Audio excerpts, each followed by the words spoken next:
Welcome back to, should we start with okay? Okay, welcome back to the way too early Rookie in the Vet. Jacko, we're getting carried away here. It's Tuesday. Yeah, well, that just shows what the level of degenerates we are. We can't wait. So start ripping in, man. And when you know what we're going to do? Skipper's put his way too early Blues and Maroon squads of doom. And let's be completely transparent here. It was way too early because we did that on Thursday last week. Yeah, and there was even a few things over the weekend where I thought about changing my mind. I think I even had a little change that you forgot to put in. We'll talk about that. Yeah. But I love seeing Normie at 34. That was a nice touch from you. He came in, he was sitting there and I scribbled it down. I was like, bro, look what he's done. Beauty. He goes, looks like Paul Green's handwriting as well. Beauty. And then we're also going to break down the NFL draft. We get, I've just sort of dropped off a little bit on the NFL content, but even though there's a lot happening with the NFL draft in particular, sometimes, like if you start doing mock drafts, even the professionals change their minds 3 or 4 times. Yeah. We're not professionals. We're your average punters. We love our NFL, me and you. Try to talk about it. We'll do it way more this year now that you're back in town when the games are actually on. Yeah, definitely. But when it comes to like the NFL draft, like I've changed my mind 1,000 times. I've got a couple of my mates messaging me changing their minds. Yeah, I went right in on basically those top 10 picks. Yep. And beyond that, I'm kidding myself if I know who's coming. Yeah, same here. Like I obviously enjoy watching the biggest schools. I get a mixture of some of my favourite draft analysts. Yeah. Some guys that I really love, and you'll see that are pretty familiar with some of my rankings. There's a guy, Chris Sims, Unbuttoned, that I've talked about before. He used to be with Bleacher Report with Adam Lefkoe, who now has Connor Rogers on, who I like listening to his stuff. Lefkoe's good, eh? He's like a good host. Yep. Yeah, he's a good host. Yeah, he does a good job. Yeah. Matt Miller. So a few of these guys, I like to listen to all of them together because obviously with the college being a little bit disrupted with some players not playing last year. And then what I try to do is I put them all together and I'll pick like 2 or 3 of my first favourites in every position and then watch a bit of film, like watch a few highlights on them and see who I like based on that. So I think last year there was a Lemon who jumped into the comments and talked about footy players, talking about NFL. Beauty. We do not think we're experts. We enjoy the spectacle of the draft like most players and like to have a bit of fun with it. We're just fans massive fans. We're also degenerates at heart, and I think there's a bit of value to be made in this one. So we'll start with the NRL stuff, and when we rip into the NFL draft, courtesy of the Tripod Betting Boys, I think I've got a bit of value in there. So okay, beautiful. But let's start off the top because obviously you got you put the side out there, which when you put your name to something like that, you open yourself up for a bit of criticism, and boy did it come with the New South Wales team. How hard is it to pick the Blues team, by the way? Oh, I mean, just before you came in, I thought, should I better, just for a conversation, I'll scriggle down my Maroons and Blues team. Yeah. The Blues team, I've crossed out 6 positions and rewrote it twice. Yeah, okay. And the Maroons one I did over a cup of coffee while I was talking to Ice. So the Blues side is obviously very hard to pick, and I'm not going to put you in a corner and ask you to rattle through your whole team because people would have seen it on the mag. So what would you have changed? And I'll discuss my decisions in your side? Yeah, on my team and the Blues team. I have Latrell and Whiten as my centres. Yep. And I know you put Zachy Lomax in, which we'll get to. I'm a massive, for me, I just think that Cody Walker has to be in the 6 jumper. And Isaac and I spoke about this yesterday. The number 6 is the most hotly contested position. Yep. And if Luke Keary was fit, there's another fucking headache as well. And I don't think you can have a wrong answer with this. Obviously, off the back of the weekend, a lot of people want Jerome in that 6 jumper. Yep. Fucking wouldn't look out of place. Jack Whiten's obviously the reigning Dally M, fucking 5 out of the year, still killing it. Wouldn't look out of place. Keary's obviously hurt, but for me, I'm just a Cody Walker guy. So that's my rationale for picking him. I think he complements Cleary a bit better. I know he's kind of had a mixed bag in Origin so far, but on form right now, if I'm picking my 6 jumper, I'm going to go Cody Walker. It's by a fucking hair. Yeah. I don't think you can make a wrong call, but those were kind of my main points of contention with your New South Wales side. Otherwise, I thought you got it right, man. I'd swap out Haas and Saifidi in terms of that starting prop and bench prop role. Everyone was pretty happy with the 4-pack, weren't they? I think it's maybe just a few changes. It's just a case one big one is Victor Radley. I didn't have him in the team. Missed a lot of footy last year. Victor Radley's Victor Radley. He's probably going to be thereabouts. He'll definitely play Origin at some point in the first 3 games. A little bit cursed by how good Cam Murray is. Yeah, Victor Radley and Jakey Trbojevic too. That's what I mean. And another one is a big one is obviously people might have swapped Jakey. Now that Jakey's finding form, that Tommy's back, that's another big one that people put in. I'll start with at the top. Start with the backs. I really like the left edge of having Latrell, Josh Adokar, and Jackie Whiten in there. Although Jack Whiten can play centres like he's played in the past, it's one of those ones like we talked about. The six jersey is definitely the most contested, where you can have like you said, you can't go wrong with either. And if someone was to say, if Freddie comes out, obviously, and picks either three of them, I'm happy. Yeah. I'm happy with whichever way he goes. I just like the old sort of blue style of play that even like Freddie and Laurie Daly used to. It reminds me a bit of the olden days with Freddie, like big, strong, running 5'8", and then you get the opportunity to put either Turbo in the centres or who I've picked, Zach Lomax, which is another... Yeah, dive into the Zach Lomax stuff a little bit because, like, I'm a massive Zach Lomax fan. I think anyone who's watched him play this year is a massive Zach Lomax fan. I'm going to be honest, if I'm picking my centres, I think he's probably the third or fourth guy I picked. So I'll be interested to know kind of your rationale behind picking him in that starting role there, man. Yeah, although Nathan Cleary is a really solid goal kicker, if I'm looking just for a point of difference between some of the players that are around that position, you got guys like it gives you the flexibility to put a guy like Turbo on the wing as well. Where I like Turbo, especially in Origin. If you remember a couple of years ago, where he played on the wing when he sort of come on the scene, and he's got that freedom to float into the middle. I remember he was playing on playing centres, playing on the left, and scored a few tries on the right. Yeah, it was just So I like that's a big reason I get to keep Turbo on the wing. Obviously, Brian Toto misses out. Guys like Stephen Crichton, who have been floated around in that position.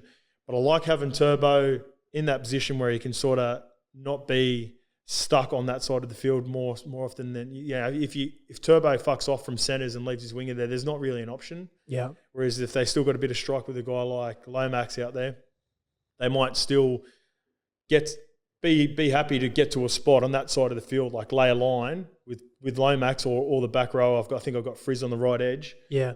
I'll have Frizz on the right edge so they can lay Frizz and then sweep back to that side where Turbo can then sweep across to the left.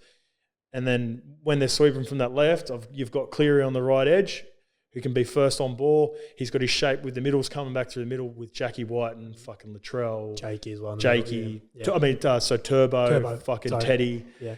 It's just, that's going to cause that right edge of the Maroons led by Cherry.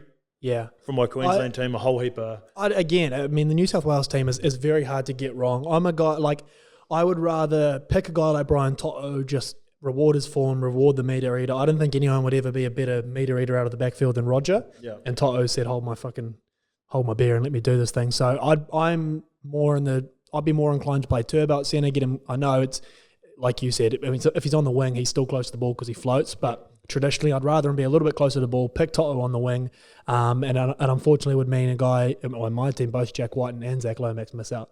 Yeah. So it's a bit of a hot. You don't have Jack Whiten in at all. I thought you said him in the centres. No, sorry. No, I've got Turbo in the centres with Latrell. Yep. Toto on the wing. Yeah. But fuck, man. I mean, it's one of I wouldn't argue with the two if that ends up being the team. You're like this though. How about this for how stacked they are? Sorry, Luke, you're still dying over there, coughing up a storm. At one point in this series or in this game one, New South Wales could be fielding at one time on the field Teddy, Latrell, Pappy, and Turbo. I mean, isn't that a piss take? In terms of fullbacks of doom? That's fucked, man. It will happen. Yeah, and I think everyone sort of we've all accepted that Pappy's going to get that 14 jumper. He's cursed by how fucking good Teddy is. Yeah.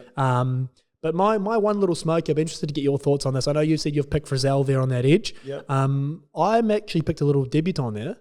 I think Mitchie Barnett could be a little smoky. He's been outshining his I know they're playing teammate. They're playing for the same team, and I think of the two, he's been better. Yeah. And I think as fucking much as we love Frizz and as good as he's been, I think maybe that Origin period may have just passed him by. And if you're looking to sort of blood that new era, I think Mitchie Barnett's going to be a fucking good player for a long time. He just looks like he's built for Origin. Got a bit of shit in him, bigger body. So that's my back row. I'd love to see him. I got Barnett with Cam Murray and Crichton as my back row. I think if they continued their form and had a few more dubs, he might have been serious consideration. But once again, I think Freddie will go with guys that have proven themselves. Yeah, it's one of those things. He's talked about it before. I think he likes the idea of blooding guys in originally, like he did with Zach Lomax to give him the opportunity to play this year, like he did with Gutho the year before to give him the opportunity 2 years ago, to give him the opportunity last year. Yeah, I think he's going to sort of copy that. He's put a lot of effort into the emerging squads over the last couple of years for this reason.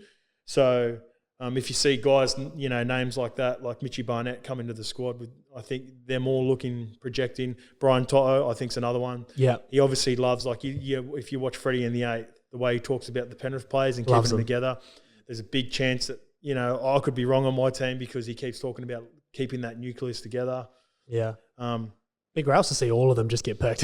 Yeah. That whole edge.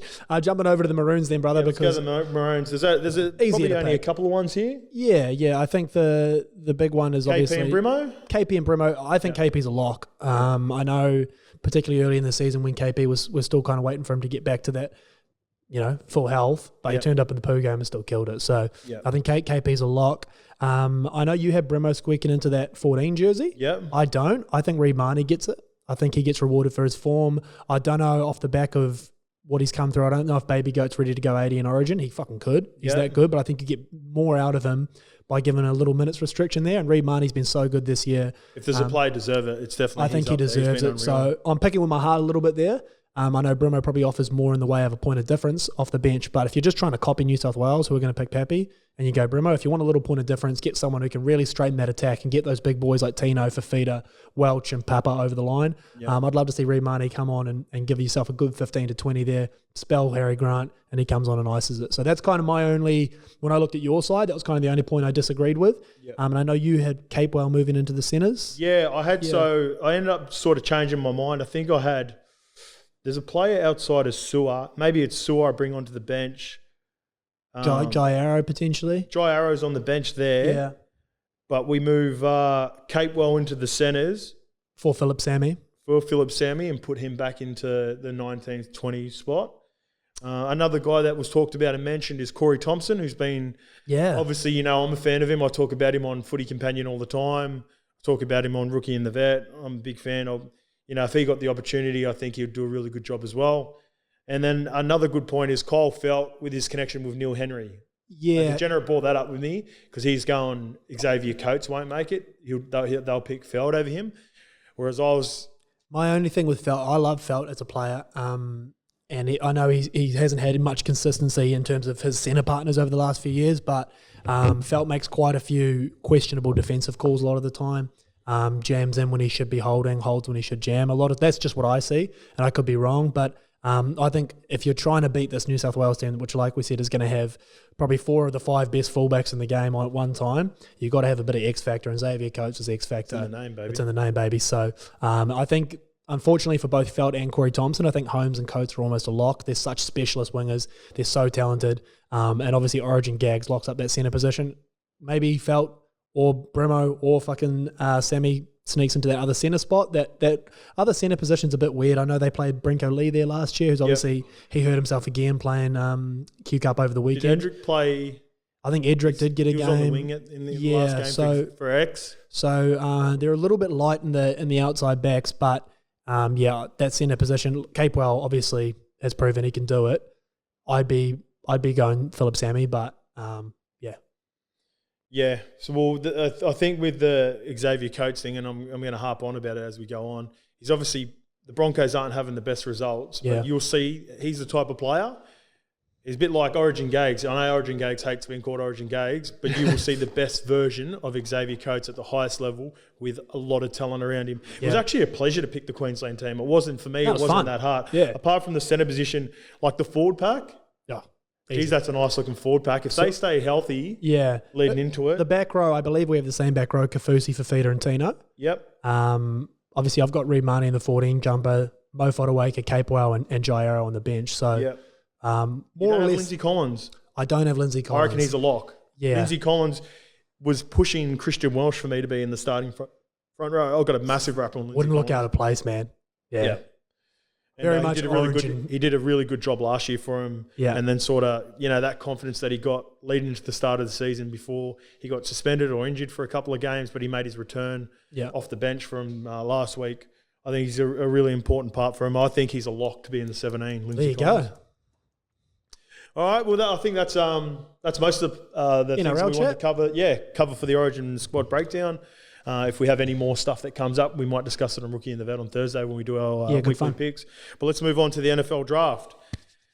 I feel like we're going to be going after each other straight away. Yeah. I'm going to do my top 5 based on in which order I think they're going to come off the board. Okay. And then there's probably only, actually, you know what?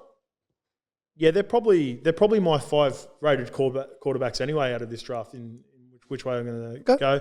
So you go first, your top 5, and I'll go first. My top 5 players overall. Second. Yeah, top 5 quarterbacks. So it's Trevor Lawrence is the number 1, presumptive number 1 pick. He's the best quarterback in this draft. Surefire, future fucking, I'm not going to say Hall of Famer, but I think he's unbustable. Is that a term? Generational talent. Is that our sort of term? Yeah. Unbustable is not going to bust. Yeah, we'll use it. Unbustable sounds like Simi at the moment. I have Justin Fields as my second rated quarterback. And I know you're smirking over there. I don't care. I haven't fallen in love with the Zach Wilson stuff. Yeah, I've watched a bit of highlights. He got that razzle. He got that flair. That's cool. You're playing at BYU, baby. I don't give a shit. So I've got Justin Fields as my second rated quarterback, and I fucking hope that all the pundits are wrong and that Zach Wilson at $1.02 right now to go to the Jets is wrong and the bookmakers have it wrong. I hope my Jets take Justin Fields. I believe he's got the playbook, and so I think I'm pretty sure he's already there. Trevor Lawrence and Zach.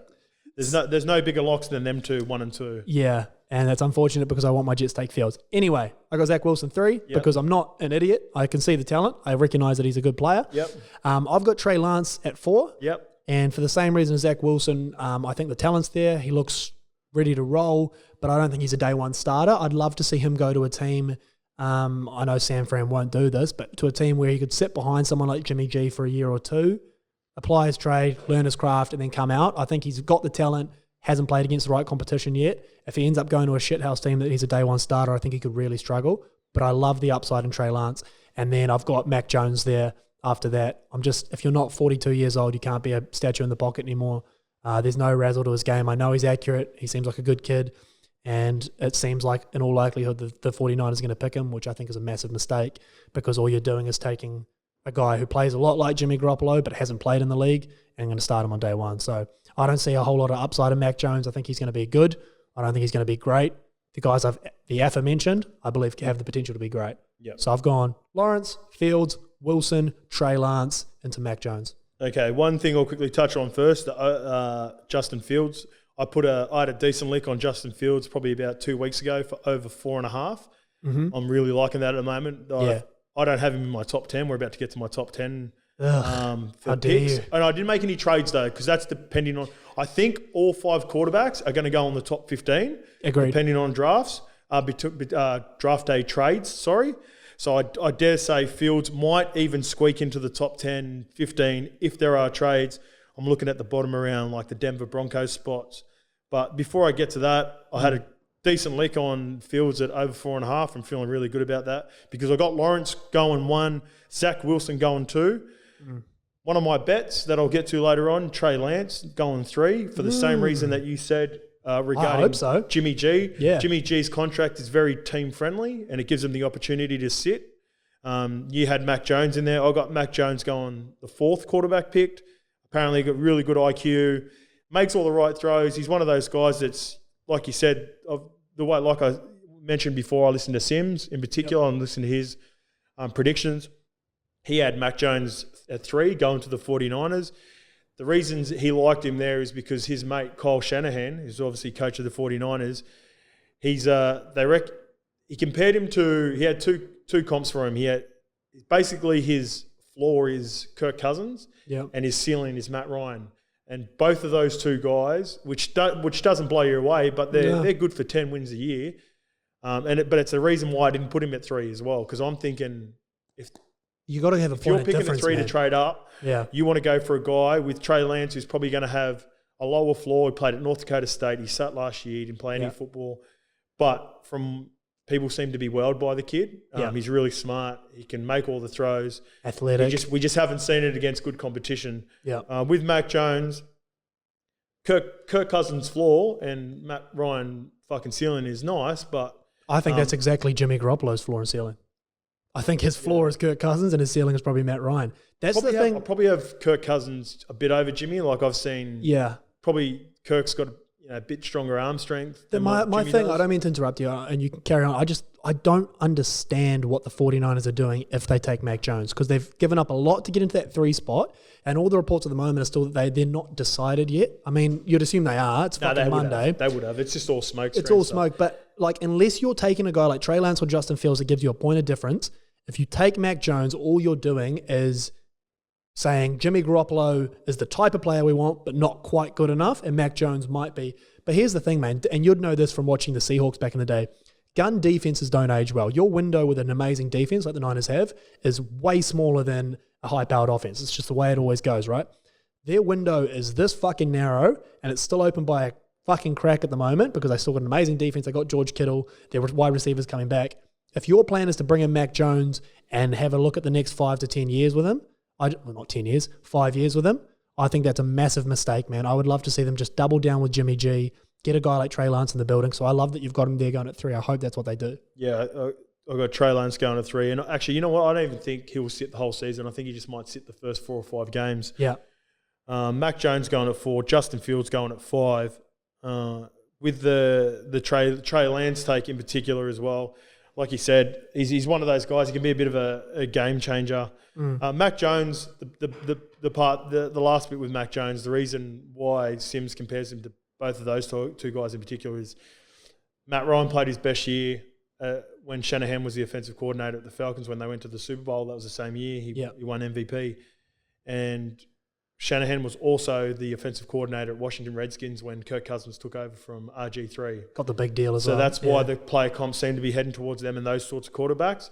But there have been a few things where Kyle Shanahan's come out and said, look, just because I've coached those guys in the past, like those were guys that were there when he arrived. When he arrived and took over the job. It's not necessarily his guy, his go-to quarterback. And the way that the league's trending these days with guys like, even the GOATs, apart from the number one GOAT who just doesn't the GOAT, Patty Mahomes, Aaron Rodgers, all these sorts of guys, and Lamar Jackson, Russell Wilson, they can all move around in the pocket. That's what I mean. The league is moving, or has moved, if you want to fucking go that far, towards you have to have a little bit of razzle about your game. And what I mean by that is Josh Allen, like you can be a pocket passing quarterback, but if you don't have that Rodgers escapability or just enough to extend plays by a little bit, like you see, like even a guy like Daniel Jones who has good top end, it doesn't have a lot of lateral movement, and Joe Burrow can move around. Joe Burrow can move around. So all of these guys coming through, these young quarterbacks that have a little bit of razzle, that's the thing that I think the biggest thing that slept on about Trevor Lawrence. He can fucking move, man. Like proper move. Yeah, he can. Yeah, he's and nice. that's a big, not a big part, but that is a part of why he's going to go number one. But I'm just not sold on Mac Jones. I watched a guy by the name of AJ McCarron play at Alabama, and he just looked exactly the same to me. He was accurate. He didn't have to do a lot. He had amazing wide receiver weapons, and then he backed up in Cincinnati for 3 years and was out of the league. So I just don't think there's a whole lot of upside. If you've got the number 3 pick, you better be doing something with that. So I also think, like you mentioned, then you've done this based off no trades happening on draft day. Yeah. Have you made trades for your top 10? No, haven't. Sweet. I actually think one of the sort of jams that I messaged you about before, Unibet's offering the line of total trades in that first round under 5.5. And I think that's fucking money, man. The only teams under 5.5 draft day round one trades. How much are they offering for that? I reckon that's a lock as well. I'll double check that. We'll get it up. Yeah. But I think that's the only.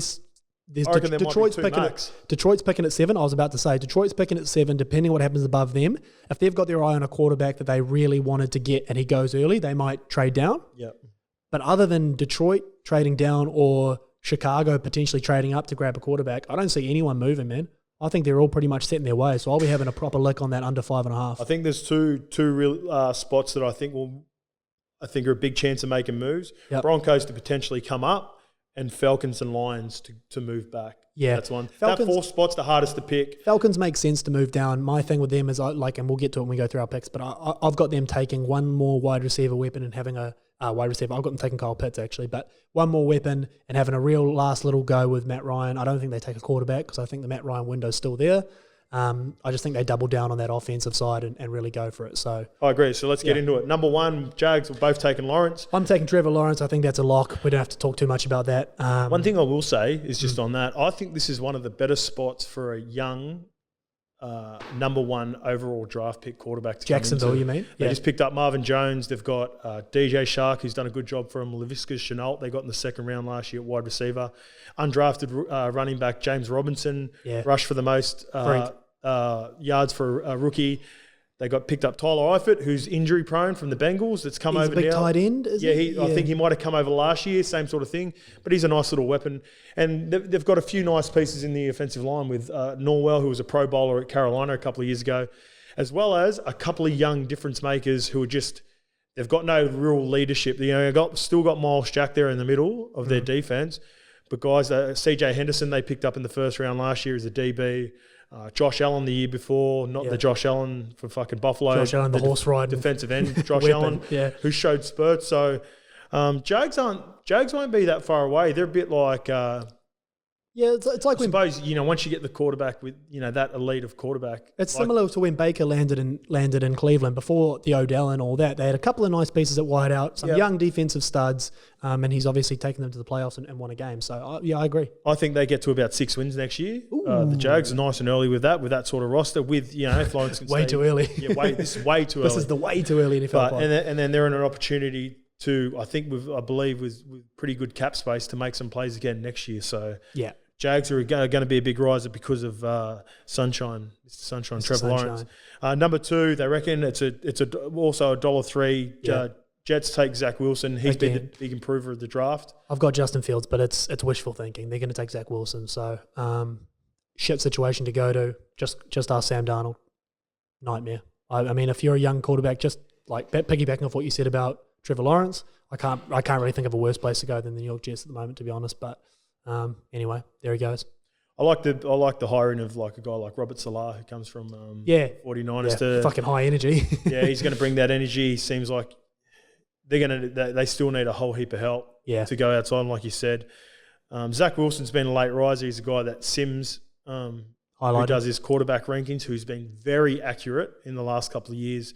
For instance, you look at last year, he had, and I declared it because of listening to Sims as well, not as my favourite quarterbacks. How I thought they were going to go was Burrow, Herbert. I thought Herbert was going to go too. Yeah. And then Tua. I remember you telling me that, and I hadn't watched a lot of Herbert. I tried to sort of, like when you cram for an exam, I do this with my quarterback tapes. Yeah. I crammed a lot of Justin Herbert film right at the end and was like, oh yeah, well fucking of course. This guy's a wizard. And I love Tua. Yeah. I was the one who was saying Tua should go number 1. Yeah. So there you go. Yeah. And that's the reason I wasn't a fan of Tua and still aren't a fan of Tua.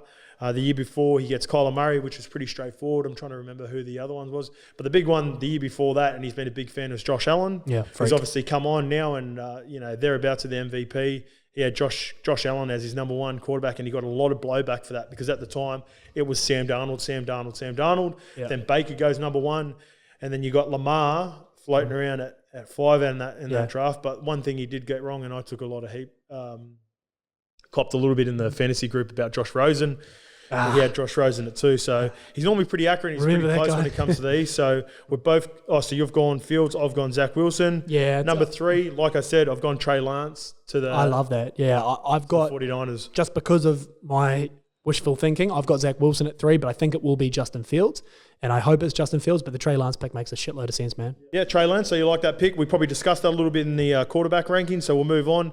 We've both got Kyle Pitts. The freak of nature, Kyle Pitts, a tight end. Yeah, and I've changed this since yesterday. I had Jamar Chase going there. I thought they were going to go really high and add to that Julio Jones, Calvin Ridley, and just go fucking 3-hitter monster with that offense and try and blow teams off the park again, Atlanta. Well, they're still going to do that with Kyle Pitts. They can still do it with Kyle Pitts. So I get the trepidations. Like we've seen tight ends, whether it's TJ Hawkinson or OJ Howard, some tight ends in the recent years where they've picked them as absolute freaks, and they've come in and been at the good, but not game changers. Yeah. The mail on Kyle Pitts is he's a fucking game changer. So he must be good. Like I've watched a little bit on him. Fuck, he's a massive mismatch. Huge human. And you're obviously watching what the Patriots and even Tampa Bay were able to do last year with Gronk and how much of a difference maker it makes in big games when your tight ends make contested catches. Teams, when they're looking at tight ends these days, they're looking at 2 guys. They're looking at Kelsey and Kittle, and they're looking at what a premium those guys give you matchup wise over everyone else, over linebackers and defense. So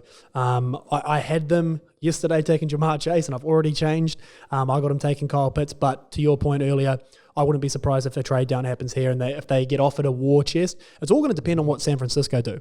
So if San Francisco pull out and take a Trey Lance, and perhaps Zach Wilson or Justin Fields or Mac Jones are still there, and one of those teams that are quarterback hungry really like that guy. I think that's like I said before. I think someone trades up to that 4th spot if they decide. If their quarterback is there, depending on how in love they are with and that's why Atlanta are just sitting pretty, because they're going, listen, we're either going to take Kyle Pitts, or you offer us a fucking war chest, and we'll move down. So, we agree there. Yeah, there's always a lot of points in that NFC South, and there's going to be even more so if they pair up Pitts with Julio Jones and Calvin Ridley.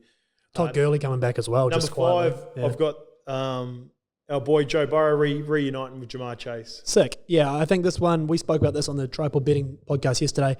I got them taking Penny Sewell. I think that they've got their quarterback of the future. I think they get him a little bit more help. The offensive line for Cincy's not terrible. Yep. He did get beat up last year. It is pretty bad. So I think I think they get him in there and shore that up. But I think I've even heard that he's been petitioning to get Chase. See, a rookie quarterback. Yeah. Hey, sit down, boy. You ain't got that pull just yet, Big Dick Burrow. I don't know. Bengals been fucking. Yeah, it'd be cool. I'd love to see them get Jamar Chase and get him like a legit bona fide number one. People sleep on Jamar Chase because obviously, if you're kind of only like a casual consumer of football, he didn't seen Devontae Smith last year. You would have seen Devontae Smith, and obviously he sat out Jamar Chase, but he was shredding cornerbacks that went in the first round last year.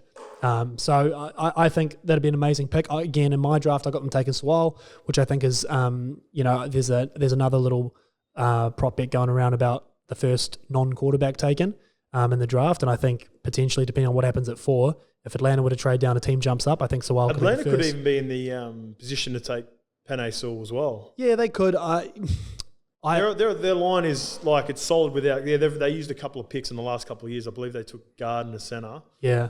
I think in the same draft late in the rounds. Swole. I know everyone loves Slater out of Northwestern as well, but Swole has been the presumptive number 1 tackle for a long time, and I think nothing changes despite a good pro day from the big fella Slater, and that it doesn't matter. I think Swole's looks like a freak. Yeah. So I got them taking him, but Jamar Chase would be sick. Well, I got Penei Sewell going to the Dolphins, the next pick. They picked a few offensive linemen with Tua last year to help him out, but I think if you're going to give Tua every opportunity to be the guy, I don't believe he's the guy.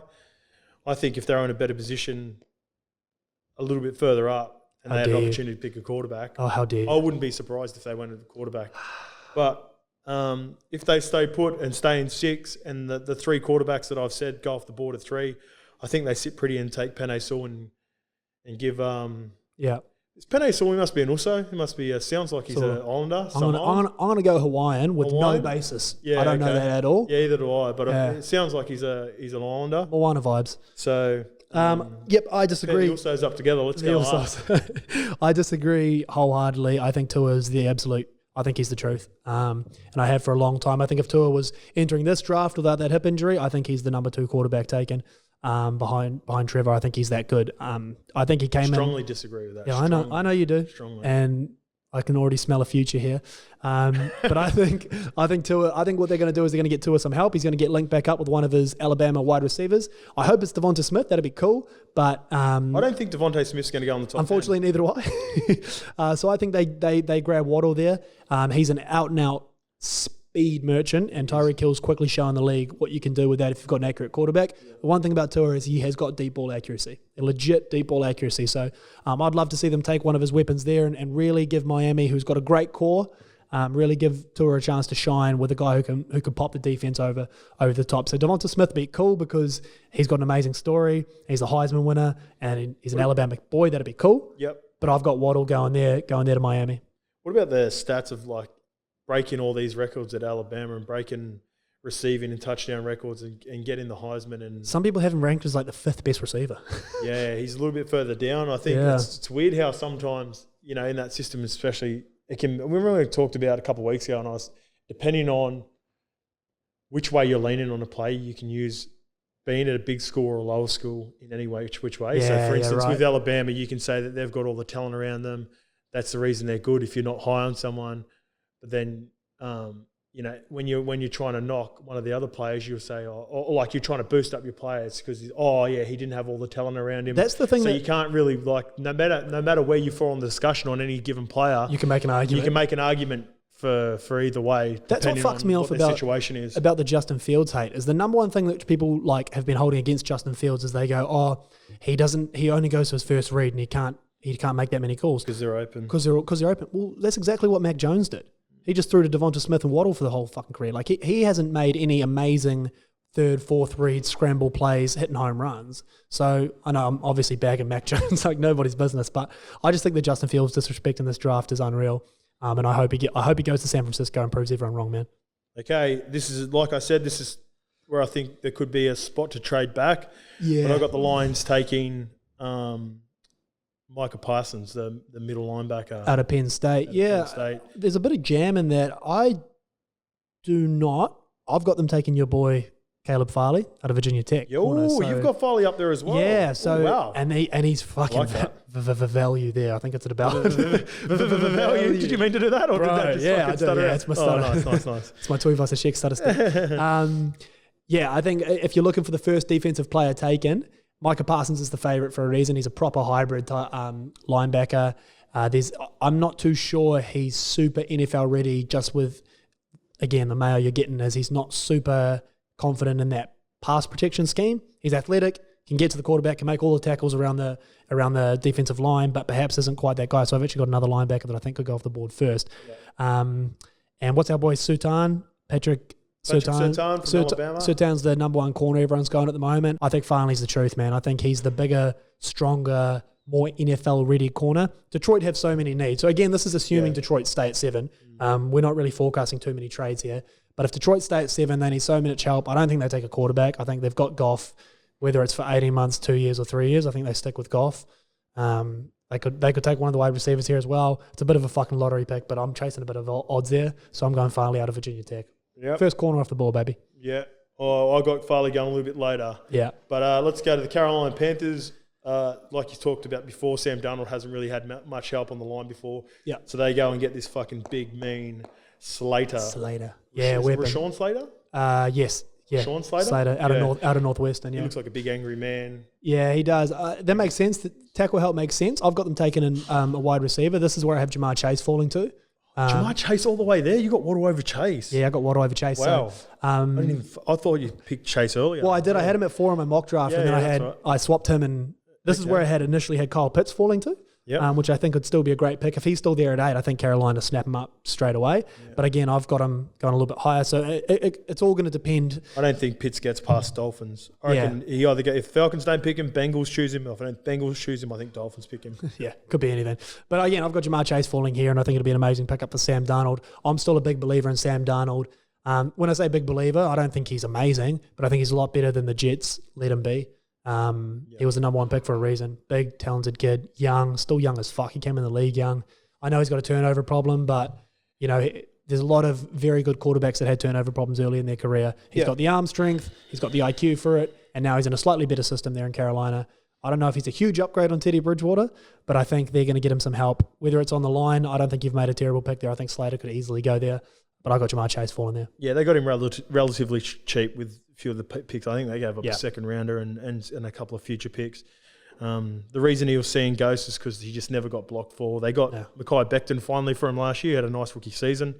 But Rashawn Slater, same thing. Bit of protection on, you chuck Christian McCaffrey. You've got DJ Moore. Robbie Anderson. McCaffrey back for Darnold. I think just that alone, not McCaffrey back for Darnold, but McCaffrey being in the team with Darnold, you're going to see his turnovers halved just by having a legit outlet that you can just like McCaffrey takes so much pressure dump the ball to. If your first read's not there, check down to McCaffrey. Well, you know what? Carolina Panthers were in a lot of games last year and just couldn't get the job done because Teddy couldn't make the big throws. If they had McCaffrey in the fourth quarter, with McCaffrey obviously missed a whole heap of action. I think they had Mike Davis playing a lot, but Sam Darnold can make those big throws in big moments, but he was just never given the opportunity because he was always on the fucking back foot.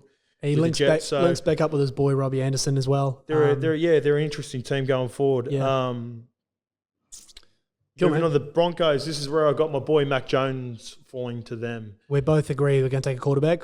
I think Trey Lance falls this far. Trey Lance, okay. So, and again, to your point with San Francisco, I really hope they take Trey Lance because I think you'll fucking hit the nail on the head. Then you should be the GM at San Francisco. Yep. But I don't think they will. I think they're fucking idiots. They're going to take Mac Jones, at which point Trey Lance falls here. But as much as we love our boy Drew Lock off the field, kid, Kid he ain't really it, is he? Yeah, I seen enough last year. I drafted him in my dynasty, so I watched a fair few of his games last year.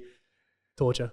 He can make sometimes I think he forces it way too much, like because he's got a talented defense. You got Von Miller missed a lot of last year. Bradley Chubb's obviously he's gone, developing to one of the better.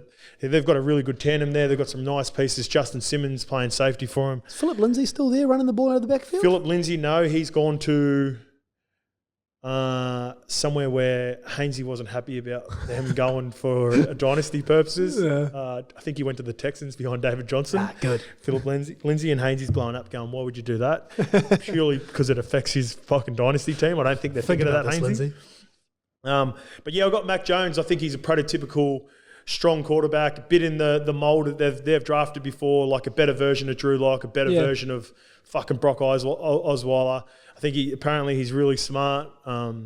Like you said, he's made all the throws.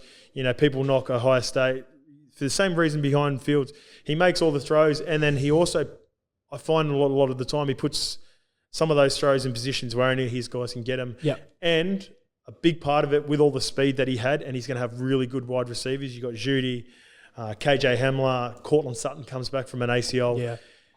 Mac Jones puts them on the spot where they can not only catch it, but puts it out in front, catch it, and go. And Devontae Smith did that a lot last year.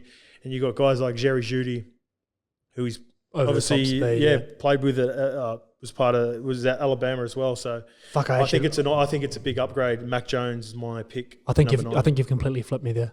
I think there's like Mac Jones. I like that. That was a breakdown shit, boy. Yeah, that was I've good. done the film, baby. Come on. Unlike NRL, like I said before, everyone knows that I probably do my best work in the NFL and I know more players in the NFL than I do in the NRL. NFL and Super League, of course. Moving on to the Cowboys, this is where I got my boy Caleb Farley going. Yeah. You broke him down a little bit. A couple of years ago, people were talking about him. If he was in the draft, he'd be a top 10, top 20 pick based on what he did the year before. He sat last year. He missed 2017 with an ACL. The big concern coming into this year's draft is that he's had a back concern, which has been a red flag for a lot of teams. You go the knee, you go the back, plus the year of not playing last year due to COVID.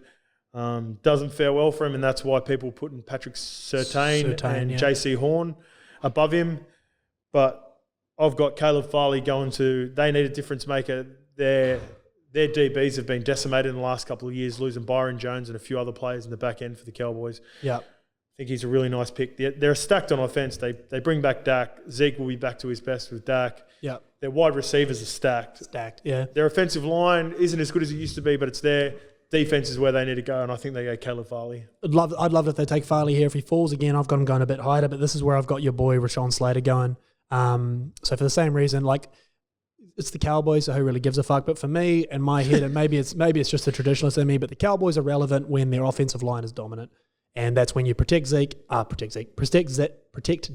and Zeke can run the ball. So I think they take Slater, they beef up that offensive line, you give all those wideouts another year to develop, and you just hope that these guns on defense, because they do have gun players on defense, particularly in their linebacking core. I know Sean Lee retired today. Oh, did he? Bit of breaking I didn't news. see that, Yeah, I just saw it before he came on. But obviously he wasn't a massive part of what they were doing anymore. They've got Jalen anymore. Smith and Van Der Esch now. He was more of a rotational player last year. I don't know whether it was a scheme issue. I'm probably not that clued into the NFL, like defensive scheme-wise, but they were off last year. I think there's still enough talent there on defense that you maybe don't have to take a defensive player with the 10th pick. I think you can beef up that line.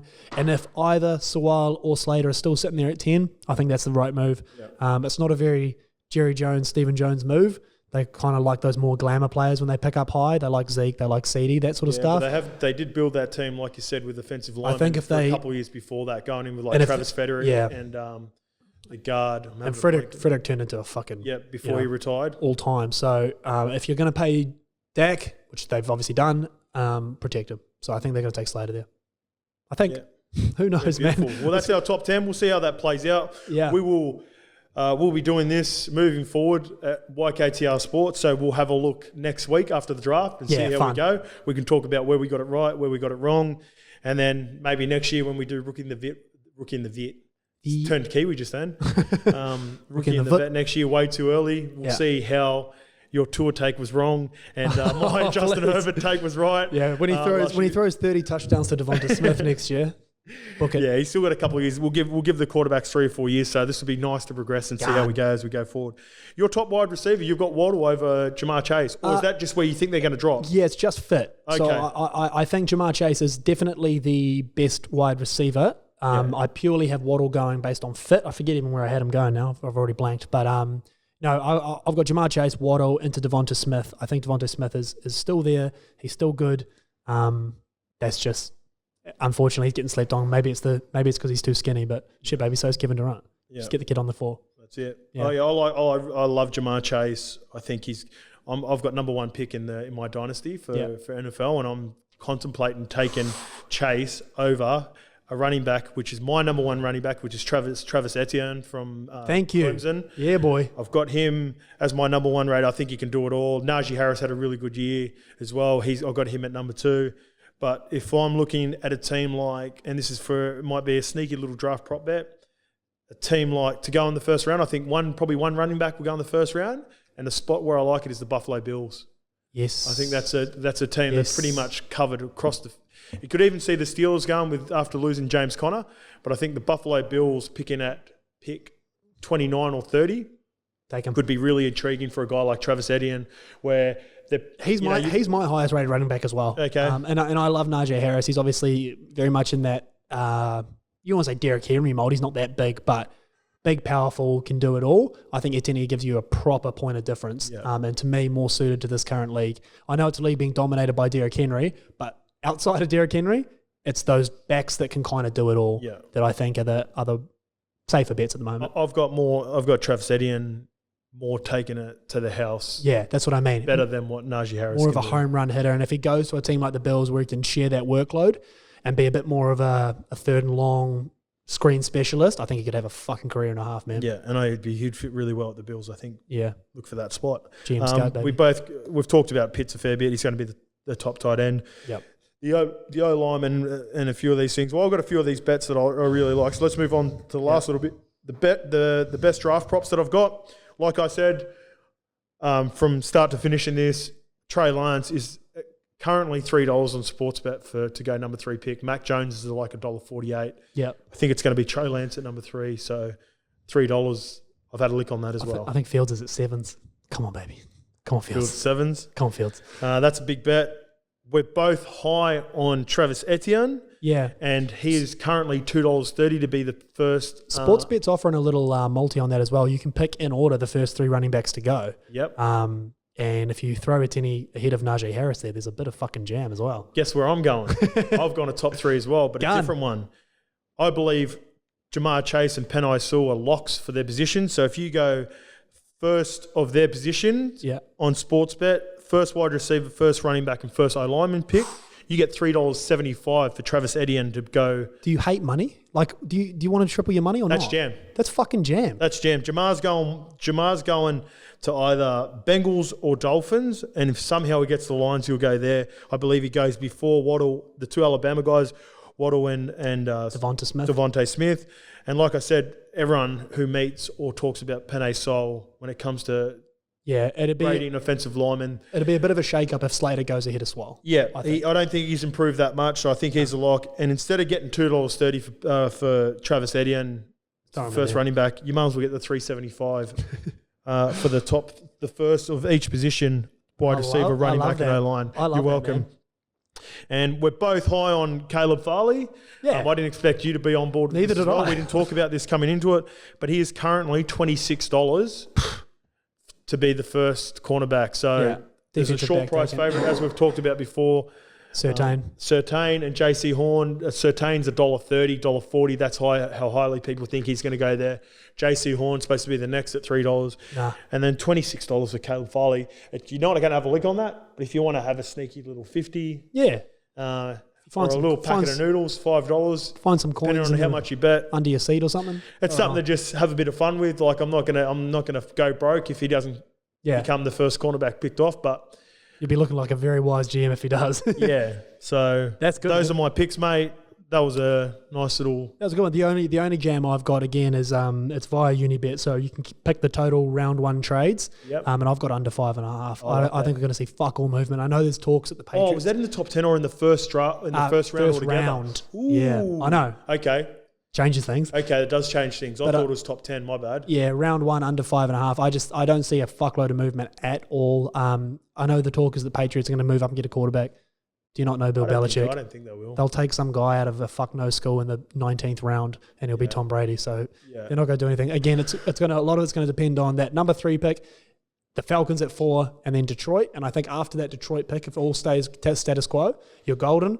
If it blows up before then, I apologise because I think the way that Cam, Central, because they always people keep putting a quarterback there. I think the way that Cam talks about the Patriots and the Patriots talked about Cam last year, I think they're quite happy. Yeah. They never got a preseason with him. He missed a bit of time with COVID, and they made a fuckload. I talked about him as having the week of doom at one point on the 10 and the Ken. So I think you're right. I think he will sit in pretty at around. I think they're in 10 to 15 range. Yeah. So I think he will stay and just make his picks. But good fun, man. Yeah, easy money. See what happens next week. See you next week on Too Early. Way too early, baby. Way too early, Rookie in the Vet.